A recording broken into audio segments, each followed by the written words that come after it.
भागलपुर के कजरैली थाना अंतर्गत कजरैली गांव में आज सुबह दो समुदायों के बीच आपसी नोकझोंक हुई। यह नोकझोंक इस कदर बढ़ता चला गया कि बात मारपीट पर आ गई, जिसमें दोनों समुदाय के दर्जनों लोग आपस में भिड़ गए। वहीं कुछ लोगों को चोटें भी आई है। घायल व्यक्तियों को इलाज के लिए अस्पताल भेजा गया है। वहीं घटनास्थल पर एसएसबी की टीम, दंगा पार्टी, 6 थानों की पुलिस बल, डीएसपी, एसडीओ और पुलिस अधीक्षक पहुंचकर मामले को शांत किया। तत्काल पुलिस फोर्स वहां भरी हुई है। पूरा इलाका अभी भी पुलिस छावनी में तब्दील है। वर्तमान स्थिति शांतिपूर्ण व सामान्य है। वहीं शांति समिति की बैठक कर गांव में दोनों समुदाय के लोगों को समझाने का भी काम किया गया। वहीं पुलिस फोर्स घटना स्थल पर अभी भी तैनात है। साथ ही पुलिस फोर्स गांव में फ्लैग मार्च कर रही है ताकि किसी भी तरह की बड़ी घटना को असामाजिक तत्व अंजाम न दे। वहीं इसको लेकर भागलपुर पुलिस ने सोशल मीडिया पर किसी तरह की टिप्पणी करने से मना करते हुए लोगों को हिदायत दी है। साथ ही साथ उन्होंने यह भी कहा कि अगर इस तरह की कोई बात सामने आती है तो उसके ऊपर भी विधि सम्मत कार्रवाई की जाएगी। खाली मारना शुरू वो जो बड़का बड़का खंती लेकर आया क्या आदमी खा ले एकरम मारलके, मोकरम मारलके, रुस्तम, परवेज। उधर दोनों बाथरूम से जो आया तो दोनों पीछे बगल बाथरूम है, शौचालय। एगो वो लड़का और नहीं, पेट्रोल पंप का बाथरूम है। हम जो ऑफिस से निकले ना तो दोनों का गट्टा धरा हुआ था।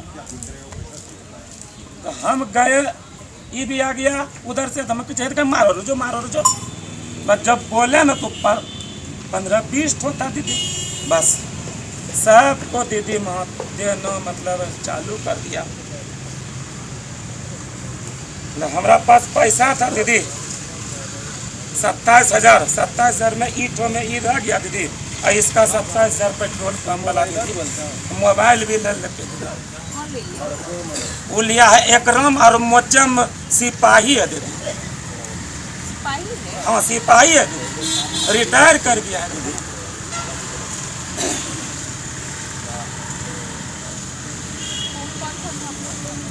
हमरा कोई हमी और ये कोई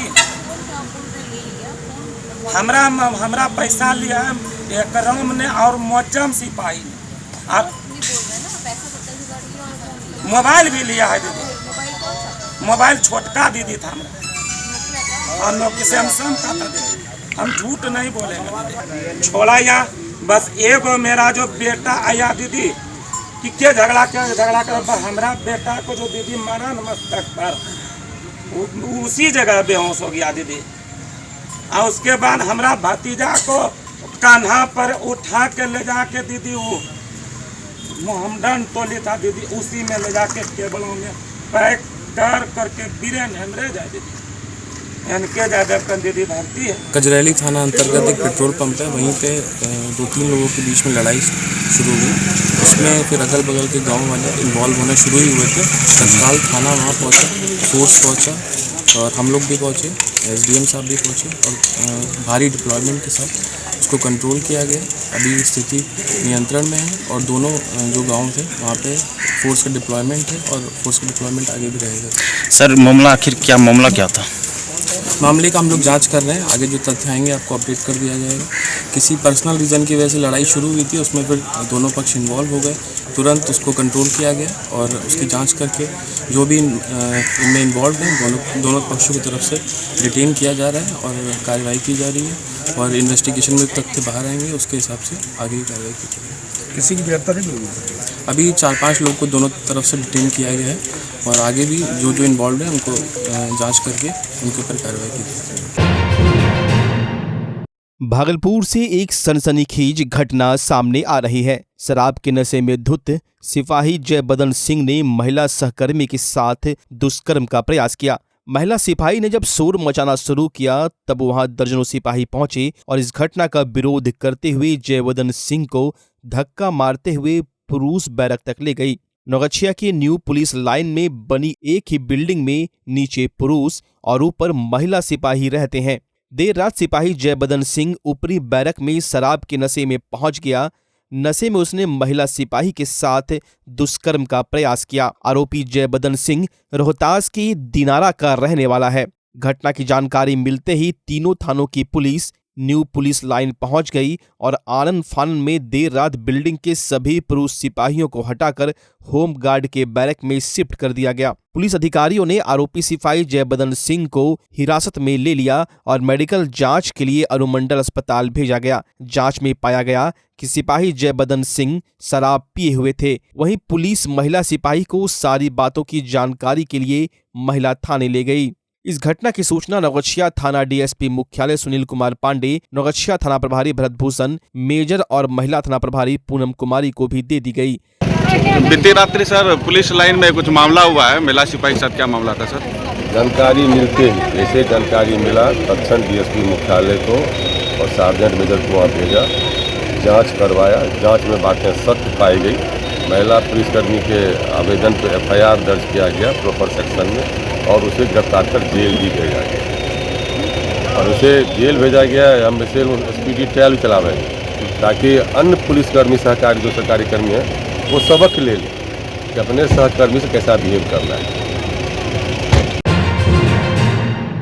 बच्चा जब जन्म लेता है तो कई बार बच्चा तुरंत नहीं रोता है, रोने में देर हो जाता है। ऐसे में बच्चा क्षतिग्रस्त हो जाता है और उसके बचने की संभावना कम हो जाती है और यदि बचा तो भविष्य में उसमें विकलांगता की समस्या आती है जिसे सीपी कहते हैं, जिसका कोई माकूल इलाज नहीं है और ज़िंदगी भर बच्चा विकलांगता से जूझ सकता है। ऐसे में पूरे संसार में कूलिंग थेरेपी का सहारा लिया जाता है। जन्म से ठीक 6 घंटा के अंदर यदि उसको कूलिंग थेरेपी दिया जाए तो उससे उसका सीपी की समस्या कम होती है और बचने की भी संभावना बढ़ती है। पहली बार बिहार झारखंड में आपके शहर के स्नेह नवजात शिशु बाल सेवा केंद्र में यह मशीन उपलब्ध है। कभी भी ऐसी बात हो कि बच्चा रोने में विलम्ब हो गया तो आप स्नेह नवजात शिशु बाल सेवा केंद्र में जरूर संपर्क करें।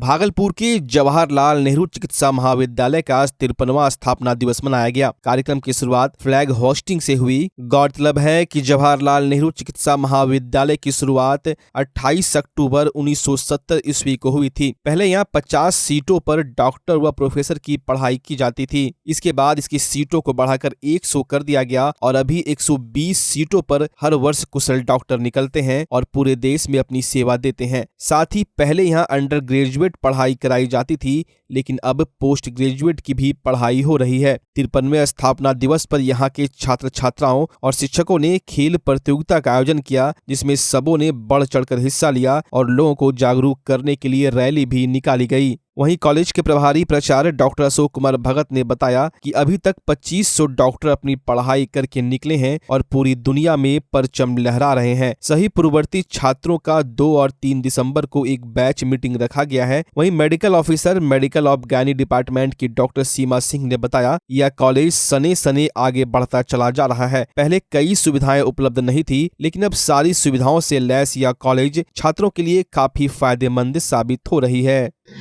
आज तो विधिवत इनॉग्रेशन हुआ फ्लैग होस्टिंग के साथ। ये CFD 53 है अभी और तब से दिन रात चौगनी दुगनी इतना तरक्की कर रहा है ये मेडिकल कॉलेज। जब हम लोग आए थे उस समय से अभी तक इसका कायाकल्प हो गया है। इतना अधिक परिवर्तन हुआ है अच्छे दिशा में। लोग पढ़ते भी हैं, पढ़ाते भी हैं, खेलते भी हैं, कूदते भी हैं, सांस्कृतिक कार्यक्रम भी होता है। तो ऑल अराउंड डेवलपमेंट के लिए ये कॉलेज अपने आप में एक नाम कर चुका है और आगे भी करते रहेगा। आज की तारीख में जवाहरलाल नेहरू मेडिकल कॉलेज के नाम से जाना जाता है। इसकी शुरुआत जो हुई थी भागलपुर मेडिकल कॉलेज के नाम से 1970 में 23 अक्टूबर को नहीं 28 अक्टूबर आज 28 अक्टूबर को हुआ था। इसमें कि एडमिशन हुआ था दिसंबर में शायद। इसके पहले जो प्रिंसिपल थे डॉक्टर SM घोष थे, उन्हीं के देख रेख में ये कॉलेज फिर डेवलप किया है। ये कॉलेज जो है पहले बैच के जो स्टूडेंट थे, चूँकि यहाँ पर फैकल्टी या कुछ भी उसमें प्रॉब्लम रही होगी, इसकी वजह से यहाँ के जो 50 सीट के मान्यता प्राप्त थी उसमें से छात्रों को कुछ राजेंद्र मेडिकल कॉलेज RMCH और कुछ को दरभंगा मेडिकल कॉलेज में शिफ्ट किया गया था। आधे दरभंगा आधे यहाँ पे। उसमें से कुछ छात्र अभी भी जो उस समय के एडमिशन बैच के थे अभी भागलपुर में कार्यरत हैं और यही प्रोफेसर भी थे और यहाँ से रिटायर किए हैं। 1971 में जो सेकेंड एडमिशन जो दिसंबर में हुआ उसके बाद से उनकी सारी पढ़ाई लिखाई यहाँ पर होते रही। कालांतर में ये 50 सीट से 100 सीट हुआ। 100 सीट से अभी तत्काल में हम लोग 120 सीट पर कार्यरत है मेडिकल कॉलेज।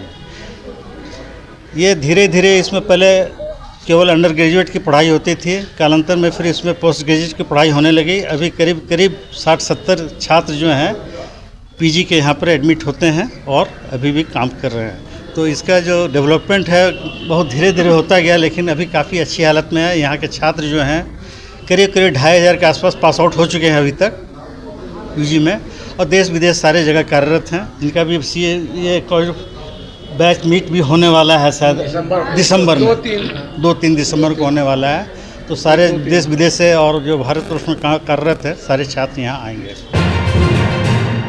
जदयू प्रदेश कार्यालय द्वारा निर्धारित विधानसभा स्तरीय कार्यक्रम कर्पूरी चर्चा का आयोजन लगातार हर क्षेत्र में किया जा रहा है। इसी बाबत अगले चरण में यह कार्यक्रम नाथनगर विधानसभा में प्रस्तावित है। इस कार्यक्रम को सुगमता से करने को लेकर जनता दल यूनाइटेड के दर्जनों अधिकारी व कार्यकर्ताओं ने कई बिंदुओं पर वार्ता की। इस कर्पूरी चर्चा कार्यक्रम के दौरान पूर्व राज्यसभा सांसद कहकशा परवीन, जिलाध्यक्ष नाथनगर के पूर्व विधायक लक्ष्मीकांत मंडल, अरविंद निषाद, प्रवक्ता शोभानंद मुकेश, शिशुपाल भारती के साथ ही जिला एवं प्रखंड स्तर के दर्जनों कार्यकर्ता उपस्थित थे। जानकारी जदयू के प्रवक्ता सह मीडिया प्रभारी शिशुपाल भारती ने दी। हम साथी हैं। उद्देश्य क्या है? उद्देश्य है कि कर्पूरी जी का जो सपना था, कर्पूरी जी ने जो योजना बनाई थी, उस योजनाओं को, उस कदम पर, उस सपने को जो साकार आज माननीय मुख्यमंत्री जी पिछले 17 वर्षों से बिहार में कर रहे हैं, उन कार्यक्रम और योजनाओं को जन जन तक पहुँचाने का, जन जन तक ले जाने का चर्चा हम लोग करके अपने कार्यकर्ताओं के बीच उस योजनाओं को बनाना चाहते हैं और उसके माध्यम से जन जन तक जाए। और कर्पूरी जी के सपने को जो आज साकार कर रहा है हमारे नेता, पार्टी के राष्ट्रीय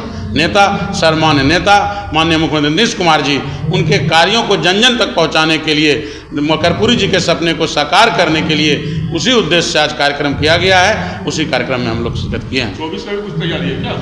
आगामी लोकसभा 24 का जो चुनाव है उसकी तो तैयारी हम लोग का कंटिन्यू चल ही रहा है। कर्पूरी चर्चा चूँकि अति पिछड़ा समाज का जो काम हुआ है, अति पिछड़ा समाज के लिए जो हमारे नेता ने काम किया है, ये योजना चलाई है, जो आरक्षण दिया है, विशेष रूप से एकल पद पे, विशेष रूप से पंचायती राज में महिला आरक्षण, ये तमाम चीज़ों को कार्यक्रम के माध्यम से हम लोग जन जन तक पहुंचाने के लिए ये आगामी लोकसभा चुनाव की तैयारी भी आप कर सकते हैं। हम लोग का तैयारी तो सालों भर रहता ही है, हम लोग पार्टी के काम में लगे रहते हैं, फिर भी प्रदेश का ये कार्यक्रम है, हम लोग इसमें लगे हुए हैं, कर रहे हैं।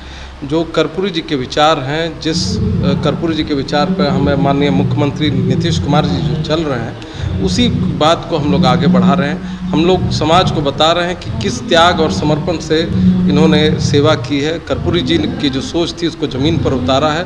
तो इसी भाव से हमारे सारे कार्यकर्ता लोग, हमारे जितने यहाँ पर ग्रामीण आते हैं, सभी को ये बात हम लोग जानकारी दे रहे हैं। उद्देश्य क्या है? उद्देश्य है कि समाज में जो भाजपा सरकार द्वारा जो बंटवारा किया जा रहा है, बांटा जा रहा है, उस भाव को एकजुट रखने के लिए हम लोग कह रहे हैं कि नहीं, हम लोग सब मिल के रहें। और जो समाजवादी नेता जो कर्पूरी जी हैं और जो समाजवादी सोच के आदरणीय नीतीश कुमार जी हैं, जो सभी समाज को सामाजिक न्याय के साथ आगे बढ़े हैं, उनको मानना है, ना कि ऐसी सरकार और ऐसी केंद्र सरकार जो समाज को बांटने का काम कर रही है। भागलपुर के नारायणपुर प्रखंड में आज जनसंवाद कार्यक्रम का आयोजन किया गया, जिसमें जिलाधिकारी सुब्रत कुमार सेन, डीडीसी अनुराग कुमार के अलावे कई विभागों के पदाधिकारी उपस्थित थे। इस जनसंवाद कार्यक्रम में सैकड़ों की संख्या में लोग उपस्थित थे। लोगों ने जनसंवाद कार्यक्रम से अपनी कई बातों को पदाधिकारियों से साझा किया। वहीं जिलाधिकारी सुब्रत कुमार सेन ने बताया कि इस कार्यक्रम को हर क्षेत्र में कराया जा रहा है, जिससे लोग सरकारी योजनाओं के बारे में जान सके और उसका लाभ ले सके। हम लोगों ने नारायणपुर प्रखंड में यह कार्यक्रम किया, जिसमें कई योजनाओं के पदाधिकारी उपस्थित थे। लोगों को जो भी योजनाओं की जानकारी नहीं थी उन्हें दी गई। साथ ही जिलाधिकारी ने कहा कि हर क्षेत्र में यह जनसंवाद कराकर लोगों को जागरूक किया जा रहा है और इसकी रिपोर्ट पटना भेजी जा रही है। कार्यक्रम का आज हम लोगों ने नारायणपुर प्रखंड में आयोजन किया है। 2 स्थानों पर यह कार्यक्रम हुआ है और आप लोग सब लोगों ने देखा कि इसको लेकर के लोगों में जो है काफ़ी उत्साह है और लोगों ने अपने सुझाव भी दिए हैं। सरकार की विभिन्न स्कीम्स के बारे में संबंधित विभाग के पदाधिकारियों ने बताया भी है। एक वीडियो के माध्यम से भी जो स्कीम्स के लाभुक हैं उनके द्वारा जो है अपने अनुभव को साझा किया गया है और जो भी सुझाव प्राप्त किए गए हैं उसको हम लोग संबंधित विभाग के पदाधिकारी तक, वरीय पदाधिकारी तक पहुंचा देंगे और ये जनसंवाद कार्यक्रम पूरे जिले भर में आयोजित होना है। इसको लेकर के लगातार हम लोगों का भ्रमण चल रहा है और लोगों के सुझावों को हम लोग संग्रहित करके पटना जो है। कला संस्कृति एवं युवा विभाग, बिहार राज्य खेल प्राधिकरण पटना एवं जिला प्रशासन भागलपुर के संयुक्त तत्वाधान में जिला स्तरीय विद्यालय खेल प्रतियोगिता 2023-24 का आयोजन 28 से 30 अक्टूबर तक जिला मुख्यालय स्थित सैंडिस कंपाउंड भागलपुर के अलावा विभिन्न स्थलों पर एक साथ किया जा रहा है। प्रतियोगिता में 3 आयु वर्ग अंडर 14, 17, 19 कक्षा 6 से 12वीं तक के सभी कोटि के विद्यालयों में अध्ययनरत बालक बालिका खिलाड़ी पदक की प्राप्ति के लिए अपनी कला, कौशल व शारीरिक क्षमता का प्रदर्शन करते दिख रहे हैं। आज इसका विधिवत उद्घाटन डीआईजी विवेकानंद, खेल पदाधिकारी के अलावा कई अधिकारियों ने सामूहिक रूप से बैलून आसमान में उड़ाकर किया। जिला खेल पदाधिकारी जय नारायण कुमार ने बताया कि प्रतियोगिता में athletics, kho kho, kabaddi, badminton, football, cricket, yoga, शतरंज, वॉलीबॉल आदि खेल आयोजित की जाएगी। सभी खिलाड़ी मार्च पास्ट में ड्रेस कोड सहित विद्यालय के बैनर के साथ शामिल दिखे। खेल पदाधिकारी ने बताया कि उद्घाटन सत्र में दीप प्रज्वलन, झंडोत्तोलन, मार्च पास्ट, सांस्कृतिक कार्यक्रम की मनमोहक प्रस्तुति, शपथ ग्रहण समारोह आदि प्रस्तुत किए गए। खिलाड़ियों के लिए सेल्फी पॉइंट भी बनाया गया है। जिला प्रशासन की ओर से सारी व्यवस्थाएं पूरी कर ली गई है। मार्च पास्ट में खिलाड़ी तिरंगे झंडे के साथ